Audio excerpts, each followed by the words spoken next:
Hello friends, വാഹനപ്രേമികൾ ഒരുപാട് അന്വേഷണം നടന്നിട്ടും കിട്ടാത്തൊരു അട്ടാറ് വാഹനവുമായിട്ടാണ് നമ്മുടെ ചക്രലോകത്തിന്റെ ഇന്നത്തെ വരവ്. ഇപ്പൊ നിങ്ങൾ വിചാരിക്കുന്നുണ്ടാവും, ഈ കാണുന്ന ഇയോണിനാണോ ഇത്രയും വലിയ ബിൽഡപ്പ് ഒക്കെ ഇട്ടതെന്നല്ലേ?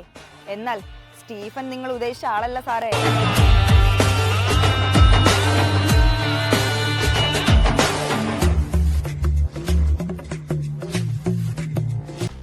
ഹുണ്ടായി വളരെ കുറച്ച് യൂണിറ്റുകൾ മാത്രം ഇറക്കിയ 1000cc ഇയോൺ എറ പ്ലസ് വാഹനമാണ് നിങ്ങൾ ഈ കാണുന്നത്. 2015 മോഡൽ ഇയോൺ എറ പ്ലസ് വെറും 44,000 കിലോമീറ്റർ മാത്രമാണ് ഓടിയിട്ടുള്ളത്. സെക്കൻഡ് ഓണറായ ഈ വാഹനം 0 ഡൗൺ പേയ്മെന്റിലൂടെ നിങ്ങൾക്ക് സ്വന്തമാക്കാം. കൂടുതൽ ഡീറ്റെയിൽസിനായി താഴെ കാണുന്ന നമ്പറിൽ കോൺടാക്ട് ചെയ്യുക. പേജ് ഫോളോ ചെയ്യാൻ മറക്കരുതേ.